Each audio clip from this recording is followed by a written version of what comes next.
Aside from my friend Mark Park, I have... I think we can end it there. I have 3 other good friends whose names rhyme.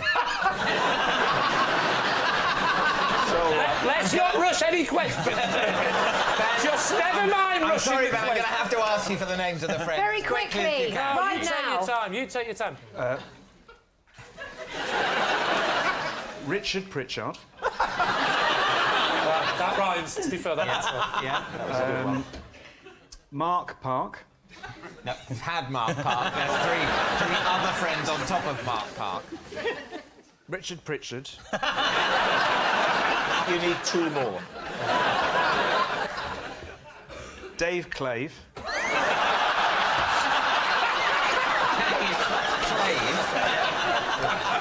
Yeah. Angie Ranji.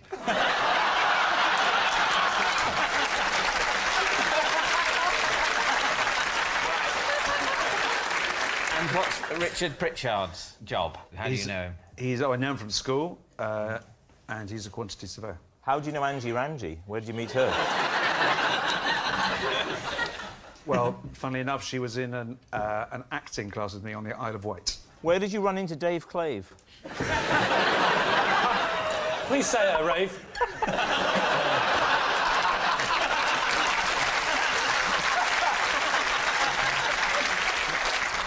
I was in a band with him. He played drums.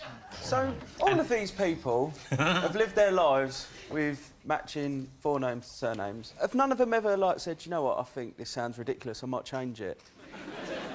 Well, Richard hasn't, because, you know, it's a common Welsh name. It is particularly common to have the same first name as your surname. Hugh Hughes. Evan Evans, Thomas Thomas. Yeah. I bet you're wishing you thought of them earlier.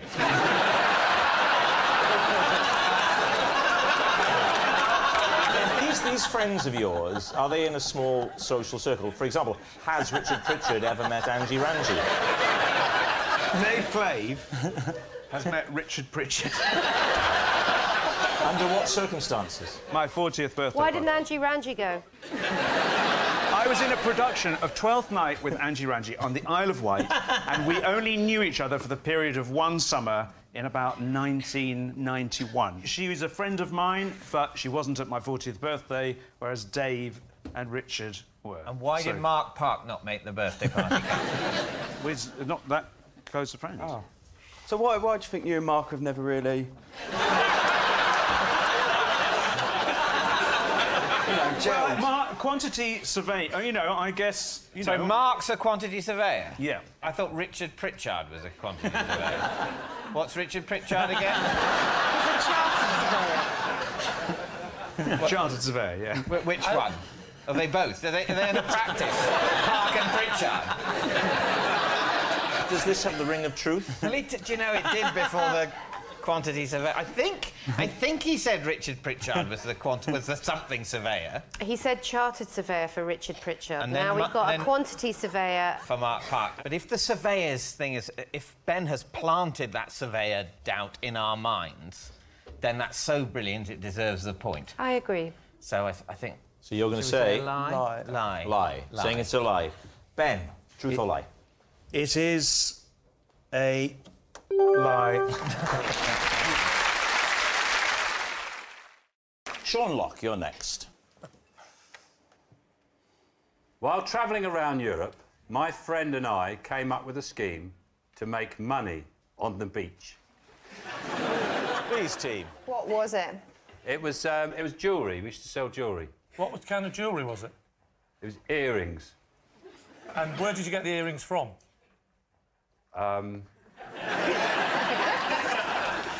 To be perfectly honest, we'd make them. Oh, it's homemade jewellery. Here we go. And where was the beach? Where was the beach? It's right next to the sea. It was in Greece. What was it about being on that beach? You thought, earrings? I couldn't make donuts.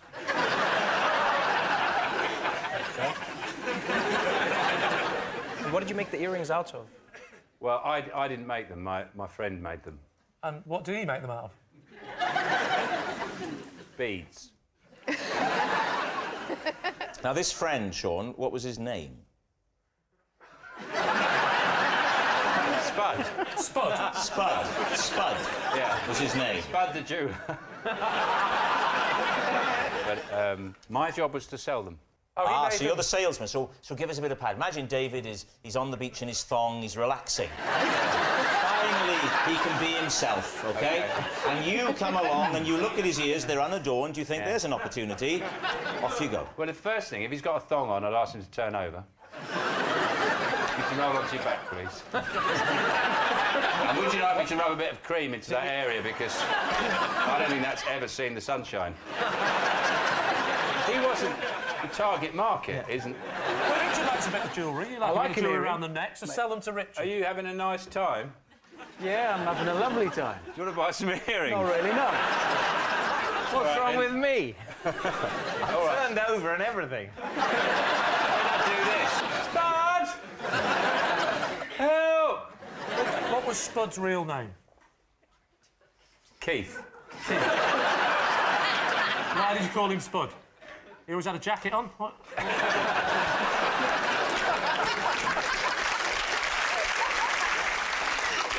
What are you thinking?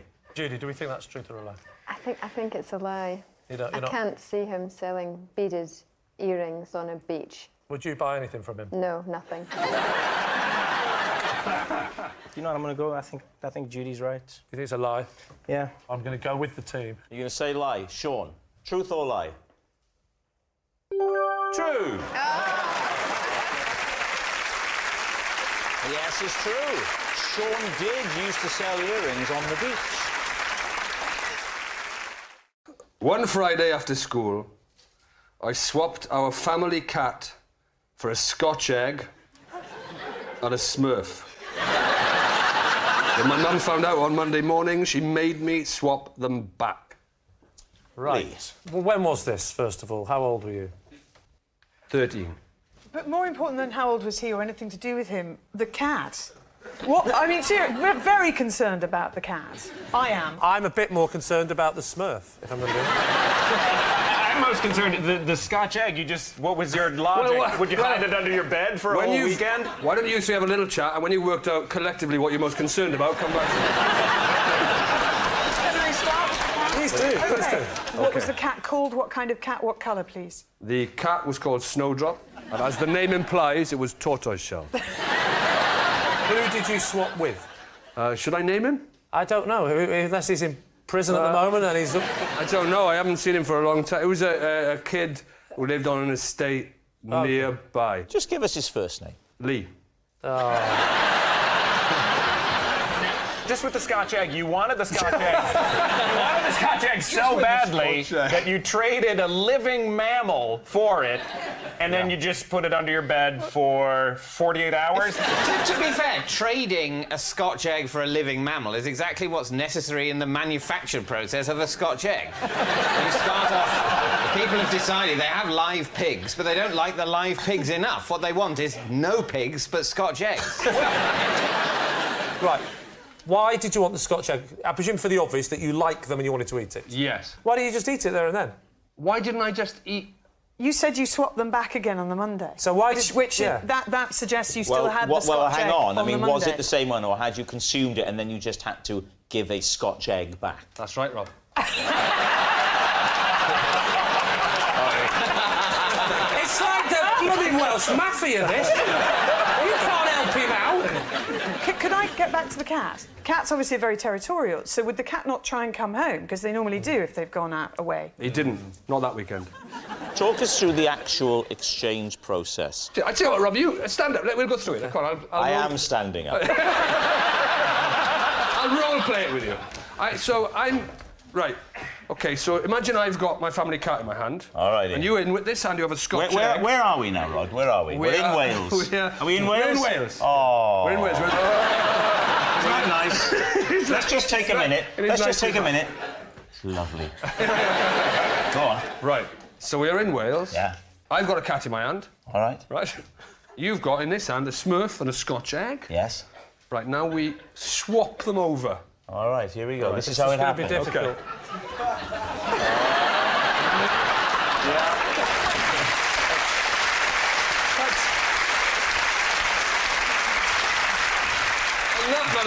is the mechanics of the exchange. Wow.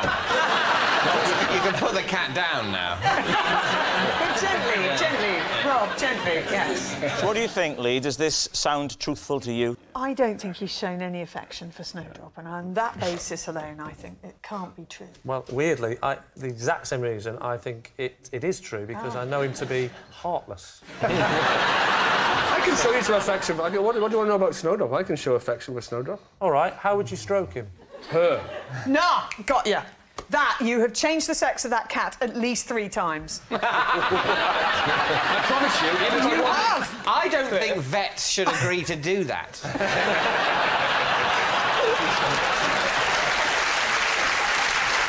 It's always been a female cat, Snowdrop. What are you thinking, Rob? Are you thinking it's the truth? It's really starting to crumble at the end here, so I'm smelling a lie. Both saying a lie. My team say lie. We will go with lie. OK, you're saying lie. Rod, truth or lie? It is a lie. Sometimes I pretend to have broken something in my house so that when a man comes round to fix it, I can play him at ping-pong. So hang on, just to be clear, what you're saying is you sometimes pretend that there's something broken in your house to get an handyman round so you can what? So we can play ping-pong. Why did you get a strange man round to play ping-pong? It's not really a strange man. He's a neighbour, but he's like a handyman. When, like, sometimes, you know, I want to play ping-pong, I'll tell him something's Why broke. can't you just tell him you want to play ping-pong? Because... I don't know, I just... Are you telling me the relationship with your neighbour is so bad that the only way you can get him to come round to your house is by pretending something's broken at your place? No, it's not that bad. He likes ping-pong.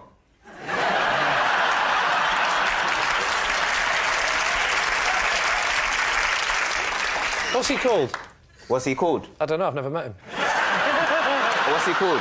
Handyman. You could call him Handyman. But you know, but what's his real name when What's you his when real he's name? not His real name's handyman? Paul. Paul, the handyman.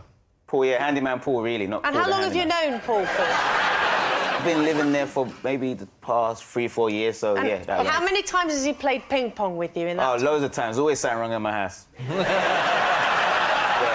So you might say, what might be broken, for example? For example, I might say, OK, the light's off in, like, the conservatory or something, and then... Conservatory? Oh, you're very grime, aren't you? And, so you put all your hip-hop money into a conservatory, and... so how would you go from the lights broken in the conservatory to... Do you want a game of table tennis? Because when he comes round and then, say, for example, sometimes it's not broken, I say, oh, I fixed it as he gets there, and I'm like, are you sure? I'm like, let's pop in for a quick ping-pong game, man. David, do you play table tennis? I do, yeah. Really? Yes. Are you good? And I'm all right. OK. But can you fix a light switch? Otherwise, you've got no chance of playing it. Absolutely not. No. So how do you serve, David? Do you serve like that? Like that? David or always like gets somebody that? to serve him.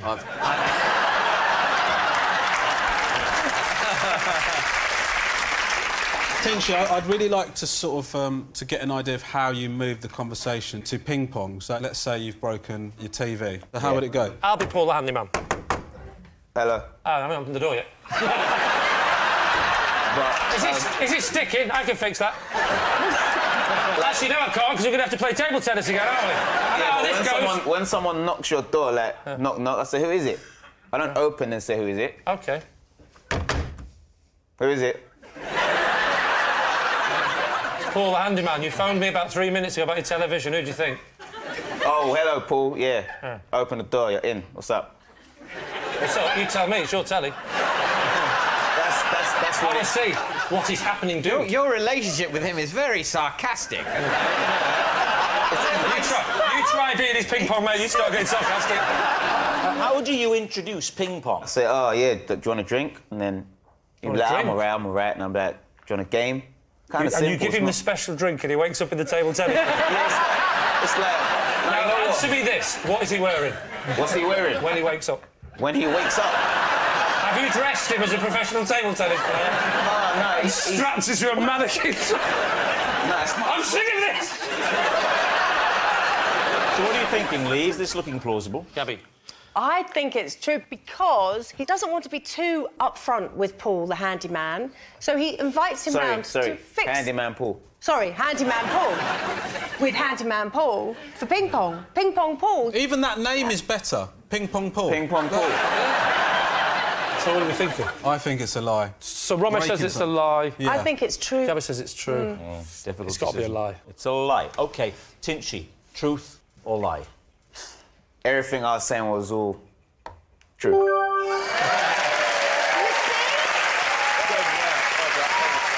Yes, it's true. Tinchy does like to play ping-pong with the man that comes round to fix things in his house. I once took my trunks off in the communal area of a ladies' changing room after getting out of a pool and misreading the signs through my foggy goggles. So, where was the swimming pool? It was at the leisure centre. All right. Where was the leisure centre? It's next to the swimming pool. It was my local leisure centre. OK. Did anyone see your genitalia? 4 people looked, but no one saw it. I'm keen to know, at which point were you planning to take off your goggles? When I get out of the pool, I shake off like that. Yeah? I turn back, let them have a nice look, and then I put the goggles up. There's no way you'd keep your goggles on for the walk. Well, I am short-sighted, and they are prescription goggles, and I wouldn't have been able to. So you were going to wear them home? Not wear them home, no. I was going to put my glasses on that were in the dressing room. So the reason you kept the goggles on that stopped you being able to see was so that you could see. The irony. So you get into the changing rooms. Yes. Now it's goggles off like that. Yeah. And, so now you can't see anything now. I can't see a thing. Yeah. There was actually no one in the room. It's trunks down like that. Yeah. Yeah. And that's when I heard the voice. And what was the voice? Hello, I live in your trunks. But that's another story for next week. No, that's the children's book you're working on. I still feel publishers will be nervous. So I go in, I do that, I bend over, Speedo's down, and... Is that your technique? Goggles off, pants down? I mean, do you not go to your locker? I would take the goggles off, put them in the locker. I wouldn't go goggles off, pants down, right. Where's my locker? Was that the locker? No, I was at the locker. What did the voice say? The voice said, excuse me, and I said, excuse me, I'm not sure you should be in here. Did you not question yourself at this point? Question myself? I questioned her. What are you doing in the men's changing room? I said, Alex, could you say excuse me in the relevant way? I'll show you exactly how it went. Come out here. This is exactly how it went, right? Where are we going? I'll walk you from the... Right, so I've left my child in the pool. Daddy will be back in a minute. If they go down, blow. You're in the shower, actually. Right, get out the pool. At this point, the goggles aren't yet steamed The up. goggles are on. They're fairly a bit wet, and I walked in. I'm in there, and then I think, right, and then I look up with my goggles. It's goggles up, off, trunks pants down. Excuse me?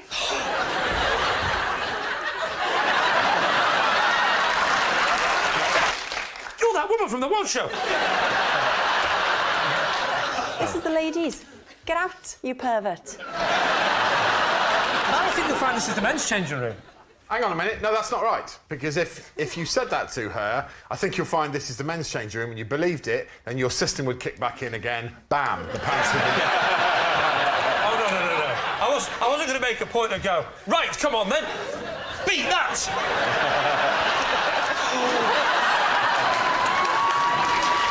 But then the woman said to me, she said, excuse me, I panicked, and I said, I said, excuse me, this is the men's. She says, no, this is the women's. And I thought, for a minute, I thought she was wrong. And then I thought, oh, my God, she might be right. And then another woman came in, and then a third woman. But I'm so argumentative, it wasn't until the fourth woman came in that I considered that I'd made a mistake. So what do you think? Was he telling the truth there, David's team? I think it's, without question, a lie. In fact, if it is the truth, I'm prepared to pull my trousers and pants down right now on this show. I'm not comfortable with that sort of forfeit becoming part of the format of this game. So you are willing to say that you are willing to drop your trousers if this is true? Yeah. Can we get you some goggles as well? I don't need them. My eyes will be closed. Well, I think we're saying it's a lie. Yes. I'd like to say that I'm not willing to do anything at all if we happen to be wrong. So you're all saying... only a game, for God's sake. So you say it's a lie. OK. Lee, was it the truth or was it a lie?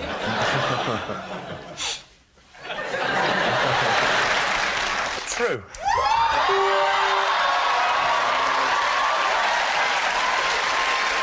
Can I just say that I just whispered, could you change it? Because it was in fact a lie. It's a possession. All right, OK, there's a box under the desk. Now, if you could, first of all, read the card out that's in the box, all right, and then take out the possession and pop it on the desk. Last year, on a visit to the zoo... I've been to a zoo, you know what I mean? Last year, on a visit to the zoo, I put on a mask so that no one recognised me. This is that mask. But no need to be quite so aggressive, I would say.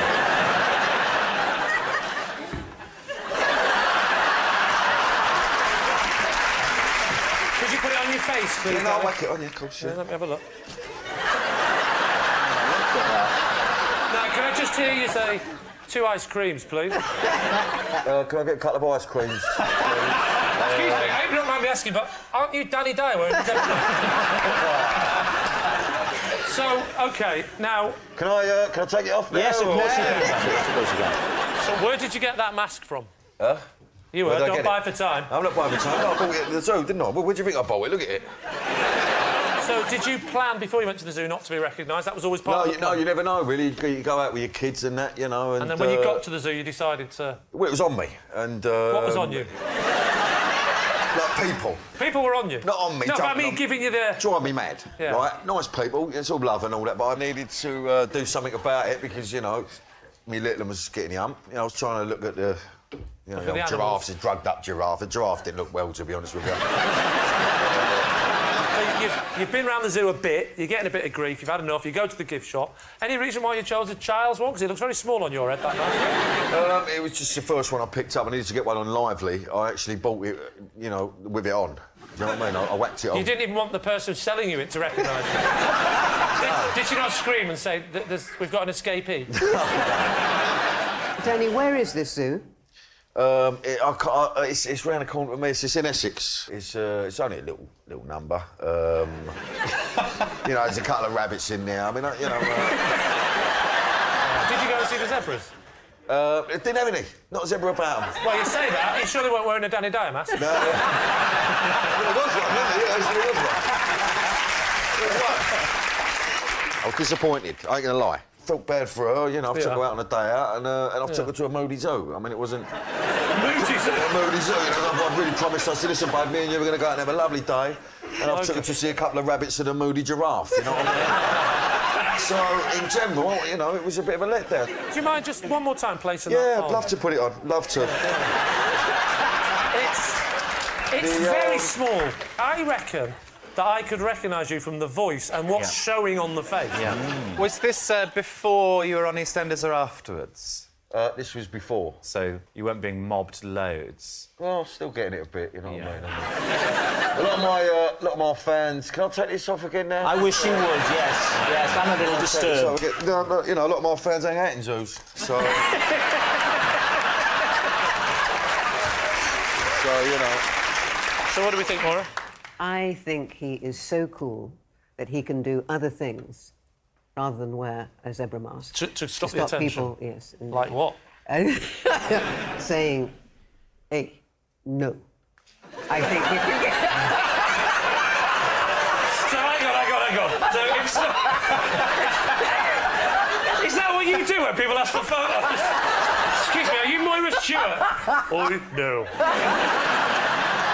So what's it going to be, Lee? Moira says it's a lie. Yeah. Yeah, I think it's probably a lie. You say lie? OK. Yeah, a lie, yeah, lie. I'll go with my team and say lie, then. You're going to say lie? OK. Danny, truth or lie? It's the truth. Wow!